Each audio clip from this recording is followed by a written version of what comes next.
Are you still confused if you should do high reps or low reps? Then in this video, I'll be discussing the pros and cons for each of those rep ranges so that you can decide it for yourself which one feels like you. So let's get started. So first, let's define what high reps and low rep ranges even is. If you speak in terms of hypertrophy, then usually high reps is classified anything more than 15 or 20. So if you're doing like 30 reps, like 30 push-ups or 30 dips, then that will be considered like super high reps. And if you're doing something like a bench press and you're pressing only 3 to 4 reps, then that is considered low reps. Anywhere between 0 to 6 reps is considered sort of low. So first, let us discuss about the pros of doing high reps and low weight. The first one is going to be this is the best way to train if you're a beginner because it is much easier to learn and master your form with low weight and high reps. It's because you don't have to worry about the weight falling on your face because it's much controllable and you're able to focus more on having a strict form, and that is exactly what's going to benefit you more in the future because having a strict form while doing any exercise is the most important thing in the gym. The next pro about doing higher reps with low weight is that it feels much better on your joints because your joints don't have to undergo a tremendous amount of stress on every single rep. The joint fatigue that accumulates is much lesser as compared to higher weights because in higher weights your joints have to work much more harder in stabilizing the entire movement, but in low weight that's not the case, which brings me to my third point. That's the injury risk in high reps is much lesser. Well, that's again because you're not using a very heavy load. Your joint fatigue is not as much as it would have rather been if you were doing high weight, and because of that your joints are fresh all the time, and if your joints are fresh all the time your injury risk automatically goes down because your body is not going to break down. Also, if you're recovering from an injury or getting back in the gym, then starting with high reps and low weight is probably the best thing you can do because you can still stimulate equivalent amount of hypertrophy but with a fraction of the injury risk. And lastly, it also improves your endurance. So if you're a CrossFit athlete or someone who runs marathons, then high reps is probably your best bet because it improves your lactic acid tolerance in your muscle so you can last longer.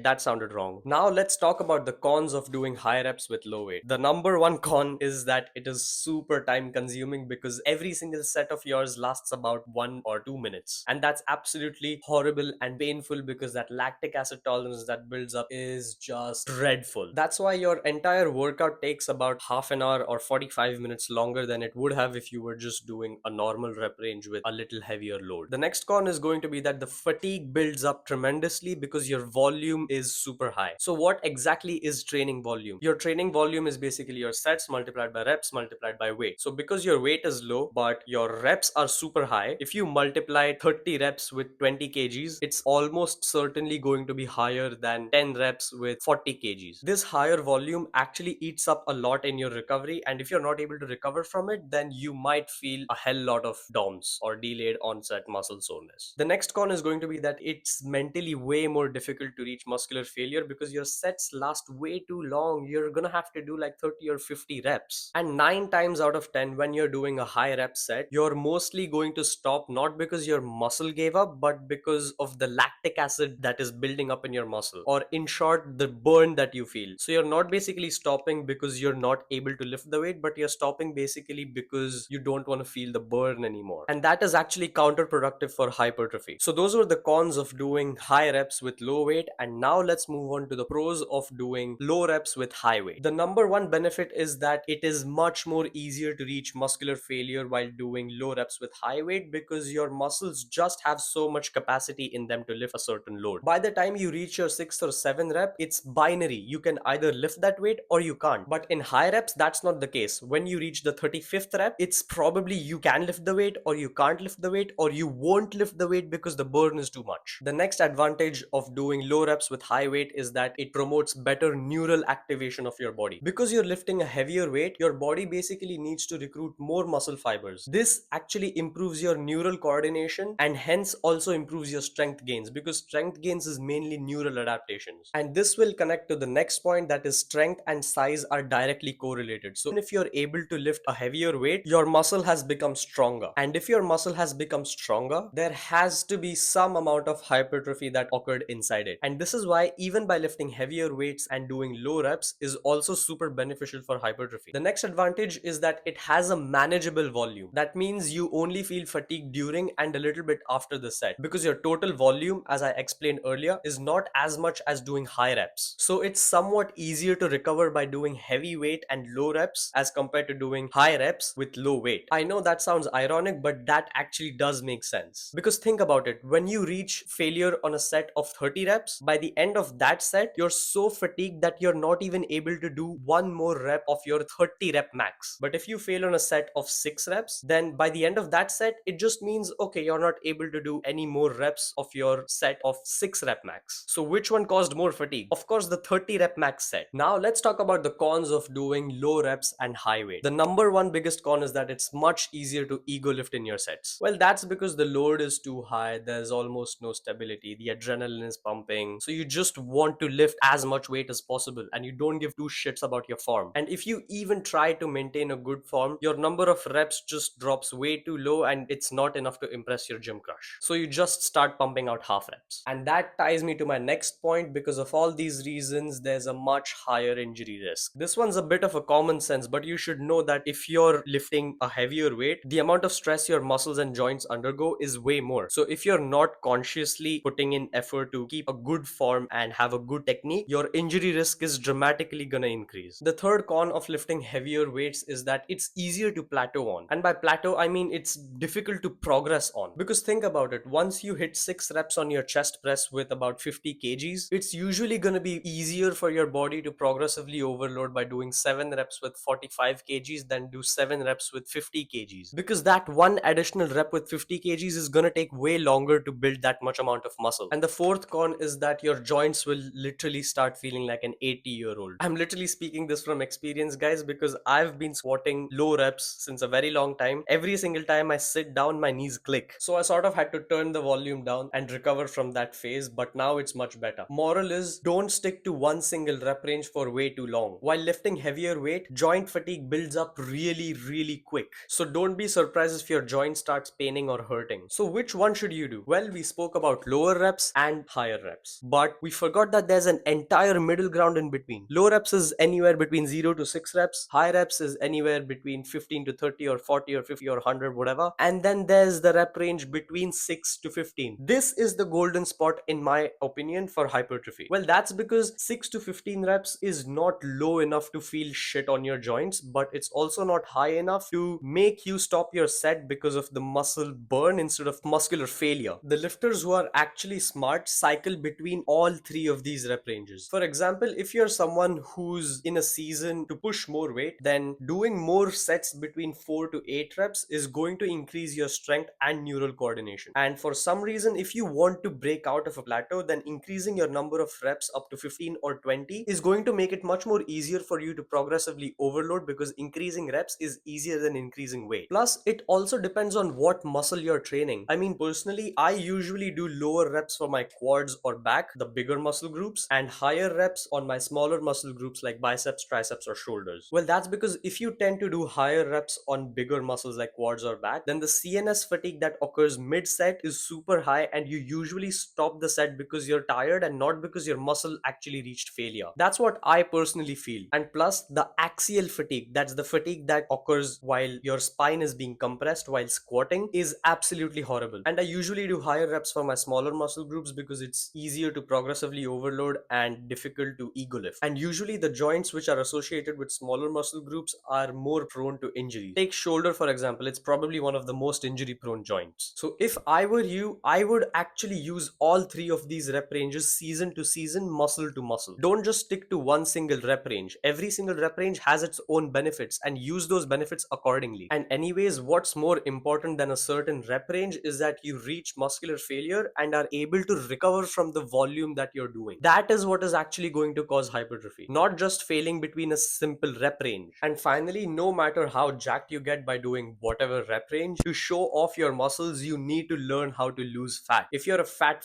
no one cares about your muscles because you want to show off your abs. And for this exact reason, I have actually made a complete fat loss guide which will teach you exactly everything you need to learn: how to dial in your calories, your protein, your macros, how to track your food, how to reduce your calories step by step. It's an 11 step complete fat loss guide. The link for this guide will be the first link in my description box below. Do give it a shot because it's literally lesser than what you spend at McDonald's in a day, and I think you should spend on your health instead of McDonald's or KFC or fast food. So that was it for this video. Hope you enjoyed it, hope you found it helpful, hope you found it insightful. Share it with a gym bro, leave a like, comment, share, and subscribe for the YouTube algorithm, and I'll see you in the next one.